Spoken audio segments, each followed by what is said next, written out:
Дали знаете дека првото име на улицата Максим Горки било Престолонаследникова улица?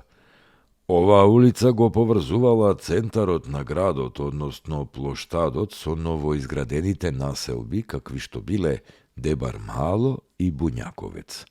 Се до 1925 година оваа улица била предградие, со празно земјиште, но од 1926 забрзано почнале да се градат куќи и улицата почнала да добива изглед на градска улица. Улицата Престолонаследникова или Максим Горки била изградена најпрво од кршен камен, но подоцна е извршено нејзино калдрмисување. Кога биле поставени рабници за тротоари и засадени багремови дрвја, улицата станала една од најпознатите по денешната улица Македонија или некогашната улица на Крал Петар, која се сметала за најубава и најважна градска улица. На улицата Престолонаследникова, денешна Максим Горки, се истакнувале палатите на браќата Читкушеви и браќата Бојаджиеви. Бојаджиеви биле меѓу првите кои имале автомобил во Скопје. На оваа улица се наоѓала и познатата арапска куќа во сопственост на познатиот ерменски трговец Агон Дикинџијан.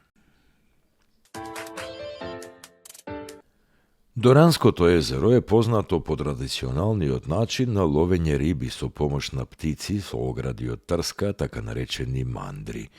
Ова е едно од ретките места на светот каде рибите се ловат со птици. Дојранчани се посебно горди на својата рибарска традиција.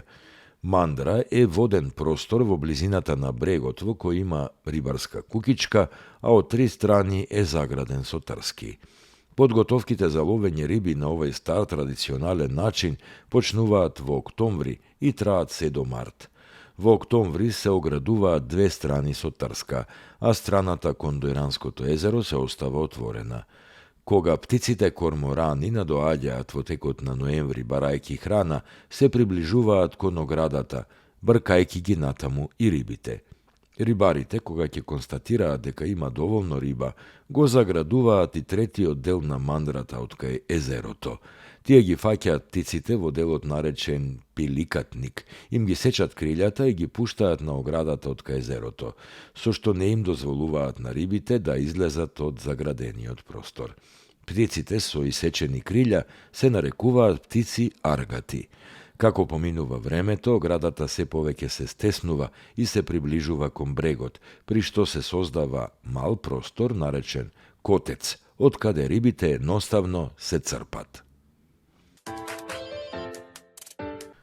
Дали знаете дека вевчанските пари, така наречени личници, со знаме и со вевчански грб ги изработил наставникот од Вевчани Симун Лешовски. Инспирацијата за така наречената Република Вевчани настанала во периодот на осамостојувањето на независна Република Македонија.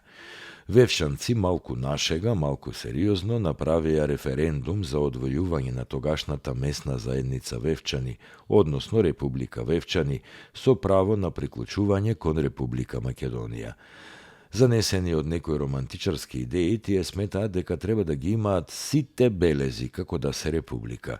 Тогаш наставникот Симун Лешовски ги направи вевчанските пари, наречени личници, во апоени од 1, 2, 5, 10, 50, 100, 500 и 1000 личници. Личниците биле печатени во Прилепската печатница и имале жик и други заштити. На парите има историски личности од Вевчани. Гојко Алуловски малку подоцна го направи и вевчанскиот пасош.